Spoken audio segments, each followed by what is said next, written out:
Muito bem, pessoal, agora vamos de penalidades. A gente já estudou as responsabilidades, nós vimos lá as três principais esferas: administrativa, civil e criminal. Agora, o nosso foco aqui é todo na responsabilidade na esfera administrativa, tá bem? Então, o que vai acontecer? Se ele pratica uma infração administrativa, uma infração funcional, nós vamos ver as penalidades administrativas a que se sujeita o servidor. Tá? São os reflexos dentro daquela esfera administrativa, da responsabilidade administrativa. Tá? Olha só, a gente vai começar a tratar aqui com vocês lá no artigo 127, que vai nos trazer a listagem, a lista de penalidades a que se sujeita o servidor público federal. Tá? Olha só, pessoal, penalidades lá do 127. Advertência, a gente até comentou rapidamente em momento anterior. Suspensão, tá? Suspensão, a demissão. Sem sombra de dúvidas, as três principais penalidades, né, tanto na prática como para fins de prova. Legal? Mas nós temos ainda a cassação de aposentadoria ou disponibilidade, que se equivalem muito à demissão, tá? Mesmo os casos lá da demissão, e a destituição de cargo em comissão ou função de confiança. Poxa, Daldi, estou sentindo falta aí da multa. A multa administrativa. Cadê? Você não colocou? Não, pessoal. É o seguinte. A multa, tá? A multa, ela não é uma penalidade autônoma da Lei 8.112. Legal? A multa não aparece lá no 127. Enfim, a multa, ela tem lugar numa situação muito específica, que é a seguinte. Olha, o servidor recebeu uma pena de suspensão e é possível, a critério da administração pública, que a suspensão seja convertida em multa. Tá? Então, a multa na Lei 8.112 só existe nesse caso, em substituição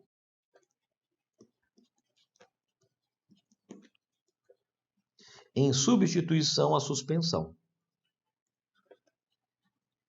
Legal? Só nesse caso. Então, ela acaba sendo uma penalidade subsidiária, né, e não uma pena autônoma do 127. Bacana? Muito bem. Olha só, antes de nós falarmos especificamente sobre cada uma delas, é importante trazer aqui algumas noções gerais, algumas informações gerais, quanto a essa aplicação de penalidades. Nós estamos diante aqui do exercício da manifestação do poder disciplinar da administração pública. Tá legal? Aquele poder a partir do qual a administração pode apurar infrações e aplicar sanções aos servidores faltosos. Então, olha só. Há duas dimensões aqui desse poder disciplinar, dessa aplicação de sanções. Eu costumo dizer, né, que o poder disciplinar ele é uma moeda ali de dois lados. Nós temos ali uma face vinculada dessa moeda e uma face discricionária. Legal? Então, são os dois lados ali dessa moeda poder disciplinar. Na face vinculada, é o seguinte: quando a administração tem ciência de uma irregularidade, de uma infração funcional, pessoal, ela tem o dever, é obrigatório que ela abra o processo, que ela investigue aquilo. Legal? Isso é obrigatório, ela não pode abrir mão. Agora, ela foi lá, né, cumpriu o seu dever, abriu o processo, instaurou, investigou, produziu provas. Agora, vem cá. Qual é a penalidade que vai ser aplicada ao servidor público? Aí, pessoal, nessa gradação da penalidade, na dose da pena que vai ser aplicada ao servidor, existe alguma discricionariedade. Bem, se vai ser uma suspensão de 1, 5, 10, 30, 90 dias, quem decide isso? A autoridade competente. Então vejam que esse é o outro lado da moeda. Tá? Na dosimetria da pena existe aqui alguma discricionariedade. Legal? Isso nós estamos falando nessa aplicação de penalidades, nessa manifestação do poder disciplinar. Agora, na aplicação de sanções ao servidor público, também se faz presente poder hierárquico. Tá? Por quê? É sempre alguém de cima, é sempre de um escalão hierárquico superior, às vezes muito superior, que deve aplicar a sanção ao servidor. Tá? Então a gente diz que a aplicação de sanções ao servidor público decorre de maneira imediata, de maneira direta, do poder disciplinar e de maneira mediata, indireta, do poder hierárquico. Legal? E além disso, outra informação importantíssima, que você certamente já percebeu. A aplicação de sanções, ela exige o contraditório e a ampla defesa. Então, deve-se garantir previamente ao servidor público, antes dele ser condenado, antes de se aplicar a sanção a ele, que ele se manifeste no processo. Que ele traga ali a sua versão, que ele conte a sua história, as provas que ele eventualmente mencionar, elas sejam analisadas. Legal? Então, garante-se sim contraditório e ampla defesa. Tá? Portanto, vejam, atualmente, o nosso ordenamento jurídico não admite a tal da verdade sabida. Tá? Em outros momentos, no Brasil, já se admitiu, a verdade sabida é aquela história que, vamos supor, o servidor público foi pego lá com a boca na botija. Foi pego ali, vamos dizer assim, flagrante, todo mundo viu na hora, todo mundo sabe o que ele fez, que foi ele que fez. Então, quer saber? Não precisa de processar, não precisa de contraditório e ampla defesa, pode já condenar direto. Pessoal, isso não é admitido no Brasil. Tá? Essa história da verdade sabida não é mais aceita. Tá legal? Ainda nessa contextualização inicial, olha só, quando a autoridade competente vai decidir qual sanção deve ser aplicada, ela deve fazer o seguinte, ela deve valorar algumas circunstâncias. Tá legal? É isso que vai nos dizer o artigo 128. Ele vai considerar a natureza da infração, se ela é grave ou não, se ela causou danos, quais danos ela causou ao serviço público, se existem agravantes, atenuantes e o histórico, os antecedentes funcionais daquele servidor. Se ele é um bom servidor, se ele teve ali sempre uma atuação exemplar e só dessa vez pisou na bola, enfim. Então, tudo isso, todas essas circunstâncias devem ser consideradas antes de se decidir qual sanção, quanto de sanção vai ser aplicado. Tá bem? Então vamos lá. Agora sim, começando aqui pela advertência lá do artigo 129, tá? Mesmo na advertência, que é a penalidade mais branda, qualquer penalidade deve-se garantir o contraditório e ampla defesa. Bem, olha só, a advertência aqui não é aquela advertência verbal, é uma advertência por escrito, uma advertência formalizada, ela vai lá para o assentamento funcional do servidor, vai lá para a ficha do servidor, tá? É algo por escrito, é sério mesmo, tá bem? Esta advertência, ela é cabível quando são violados os deveres lá do 116. Aqueles deveres amplos, quando não couber uma penalidade mais grave, deve-se aplicar a advertência. Tá legal? E o que mais? Há algumas proibições do artigo 117, cuja violação pode ensejar também essa pena mais branda da advertência. Querem exemplos? Olha só. Quando o servidor ausenta-se do serviço em horário de expediente sem autorização do chefe. Quando, de algum modo, ele recusa fé a documentos públicos, quando ele opõe resistência injustificada, quando, de algum modo, ele vai coagir, ou aliciar seus subordinados a afiliar a sindicato ou partido político, tá? Tudo isso aqui enseja a aplicação de advertências. Legal? Muito bem, pessoal. O que vai acontecer? Como mecanismo de segurança jurídica, o ordenamento estabelece prazos prescricionais. Tá? E a administração, ao tomar ciência de qualquer uma dessas violações aqui, ela tem um prazo para abrir o processo, para abrir a sindicância, para aplicar a advertência ao servidor público. A administração tem o prazo de 180 dias para aplicar aqui essa sanção sob pena do fato ser prescrito. Tá legal? Esses 180 dias, a gente vai detalhar mais à frente, são contados do conhecimento do fato. tá? Mas já grave aí. 180 dias é o prazo prescricional para aquelas faltas puníveis com advertência. Tá bem? Olha só, e antes da gente fechar aqui a advertência, tem uma colher de chá que a lei dá para o servidor público. É o seguinte, imagina só, você, servidor exemplar, né, trabalha lá no órgão há muitos anos e você pisou na bola. Você ausentou-se do serviço, recusou fé, enfim, praticou uma conduta punível com advertência. O que acontece? Você recebeu a advertência, né, o seu chefe foi lá, aplicou a advertência em você, e você nunca mais, depois disso, você andou ali ó, na linha, né, pianinho, você nunca mais pisou na bola. O que vai acontecer? Se, dentro de 3 anos, você não pratica infração funcional, a administração pega uma borracha e ela apaga o registro daquela advertência dos seus antecedentes, do seu histórico funcional.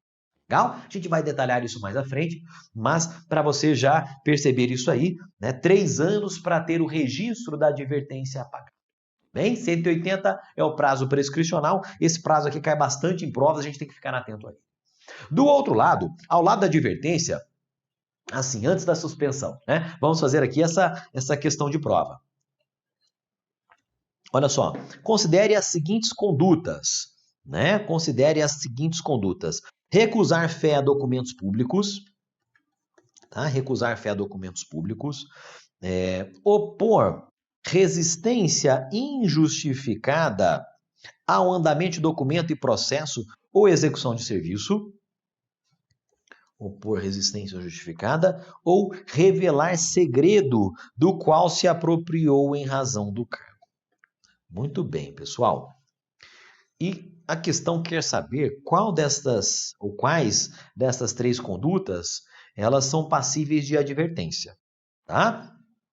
Então, aqui a gente inseriu essa questão para que vocês percebam que muitas vezes o examinador ele quer essa associação, tá? Violação de dever, violação de proibição com a sanção que será aplicada. E eu já vou logo adiantando.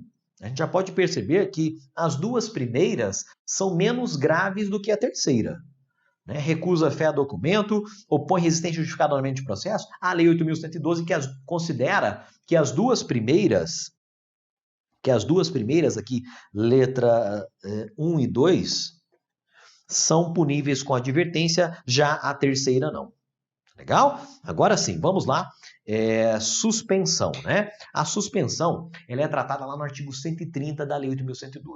Tá? Não se preocupem com essa, não se preocupem por enquanto com essa vinculação entre conduta e sanção, tá? Em primeiro lugar, vamos conhecer aqui os deveres, proibições, as sanções aplicáveis. Em um segundo momento, aí sim, a gente entra ali no detalhe de qual sanção é aplicável a cada conduta, tá? Lá no nosso material PDF, nosso material escrito, a gente colocou lá para vocês uma tabelinha, né, com 3 colunas, e que ela vai ser muito útil para você memorizar aí essa vinculação de sanção por conduta, tá? Então, minha sugestão é que você depois, né, futuramente, depois de concluir esse vídeo, vá lá, imprima essa tabelinha e você leia e releia, aproveite e insira ela aí nas suas revisões, tá bem? Seguindo adiante, nós temos aqui a suspensão disciplinar lá do artigo 130 da Lei 8.112. Legal? E a suspensão, pessoal, da Lei 8.112, ela tem um caráter subsidiário. Como assim, Daldi? Em regra, ela tende a ser aplicada a suspensão quando não couber a advertência e não couber a demissão. Ela ficou ali no meio do caminho, tá? Então, ela tem esse caráter residual, tá? Não sendo uma infração tão branda para advertência e não sendo tão grave que o legislador tenha atribuído a demissão, aí sim caberá a suspensão. E a gente vai ver aqui quais são estes casos. Tá? É o que a suspensão será cabível na reincidência das faltas puníveis com advertência. Né? Então já recebeu advertência uma vez, praticou aquilo de novo, reincidiu. Opa, aí agora já vamos graduar aqui uma suspensão. Legal? A violação de proibições que não ensejam nem demissão ou advertência, e nós temos 2 nessa situação lá no texto da lei. tá? Cometer a outro servidor atribuição estranha, né, que é o desvio de função de um servidor público, e exercer atividade incompatível com o horário e com a natureza do trabalho. Legal? Outra situação que também suscita a suspensão é o servidor público que se recusa à inspeção médica determinada por autoridade competente. Legal? Então, o que vai acontecer? O que a gente tem que saber aqui sobre suspensão? Informação obrigatória aqui. É o prazo máximo, tá? Suspensão, prazo máximo é de 90 dias, exceto nesse caso específico da recusa à inspeção médica, que será de apenas 15 dias. Bacana? Então, grave aí, suspensão máximo de 90 dias. Nestas situações, 15 dias recusa a inspeção médica. Aqui tem um detalhe, né, que é o seguinte, imagina só que ele foi suspenso por se recusar a fazer a inspeção médica. No dia seguinte, ele já vai lá, né, já chega no médico, se apresenta para a inspeção médica. O que acontece? Suspendem-se os efeitos, né, cessam os efeitos dessa suspensão. Tá legal? O que mais? A suspensão, ela pode ser convertida em multa. Tá? Então, a critério da administração pública, ao invés do servidor público ficar sem trabalhar e sem receber, como ocorre na suspensão, ele vai trabalhar sim, mas ele vai receber apenas a metade. Tá? Por quê? Porque nesse caso, será aplicada uma multa de 50% por dia da remuneração do servidor. Tá? Vamos supor que ele havia recebido uma suspensão de 30 dias. Muito bem. Então, para cada um desses 30 dias, eu vou aplicar uma multa de 50% por dia da remuneração e ele permanece em serviço. Na prática, o que acontece? Ele trabalha aqueles 30 dias e recebe só a metade. Tá bem? O que mais? Prescrição. Enquanto na advertência o prazo prescricional é de 180 dias, aqui na suspensão o prazo é de 2 anos. Tá legal? 2 anos contados do conhecimento feito pela administração pública, né? E os registros, né? A borracha aqui da suspensão aplicada anteriormente ao servidor, a borracha é passada após 5 anos, tá? Sem uma nova infração. Tá legal? Então já grave aí, 182, prazos prescricionais, cancelamento de registros 3 e 5. Bacana? E tem questão de prova aqui também sobre a suspensão. Olha só. Severina, Maria e Camila são servidoras públicas do TRT da 2ª Região. A Severina praticou determinada conduta que acredita configura infração disciplinar. Assim, preocupada especificamente com a penalidade de suspensão, ela indaga aos seus colegas de trabalho, Maria e Camila, que respondem corretamente que a penalidade de suspensão, olha só a questão interessante. Então vamos lá. Letra A. Será aplicada pelo prazo de até 15 dias, na hipótese de o servidor injustificadamente recusar-se a ser submetido à inspeção médica determinada pela autoridade competente. É isso aí, pessoal. Olha só. São os 15 dias aqui desta hipótese de suspensão aqui de baixo, né? Então, a letra A, aqui, pessoal, já será o nosso gabarito. Bem, aproveitar aqui para comentar as demais. Letra B. Poderá ser convertida em multa, legal, com base de 30% por dia de vencimento? Não. Com base em 50%. Metade. E letra E. Será aplicada em caso de reincidência das faltas puníveis com advertência? Legal. Violação das demais proibições que não tipifiquem condutas sujeitas à demissão, não podendo, até aqui tá tudo certo, né? Não podendo exceder a 60 dias, não podendo exceder a 90 dias. Legal? Então, questãozinha que se resolve aqui, ó, pelo conhecimento aqui destas hipóteses aqui do nosso diagrama. Muito bem, pessoal. Seguindo adiante, a gente já havia até adiantado para vocês, mas que existe a tal da borracha que apaga o registro da penalidade, o registro da sanção lá da ficha do servidor público. Tá? Então, o que vai acontecer? No caso da advertência, o prazo é de 3 anos, para se cancelar o registro da penalidade. No caso da suspensão, será de 5 anos. Vamos tomar cuidado aqui para a gente não confundir com os prazos prescricionais. Tá legal? Porque os prazos prescricionais aqui serão de 180 dias, na Lei 8.112, no caso de advertência, tá legal? E de 2 anos, no caso lá das penas puníveis, das condutas puníveis com a suspensão. Tá bem? Olha só, esse cancelamento ocorre, mas os seus efeitos não são retroativos. Como assim, Daud? Que história é essa de irretroatividade dos efeitos? Imagina aqui comigo o seguinte, o servidor público recebeu lá a penalidade de suspensão, tá? E a administração, a seu critério, converteu a suspensão em multa de 50%. Muito bem.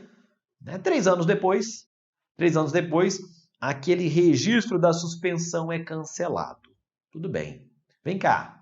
Será que a administração precisa devolver aquela multa ao servidor público? Não, tá? Não precisa, aquilo já, né, o que passou, passou. Tá? Não vou retroagir o cancelamento aos efeitos da sanção. Tá? Então não tem essa devolução em virtude dessa não retroatividade do cancelamento.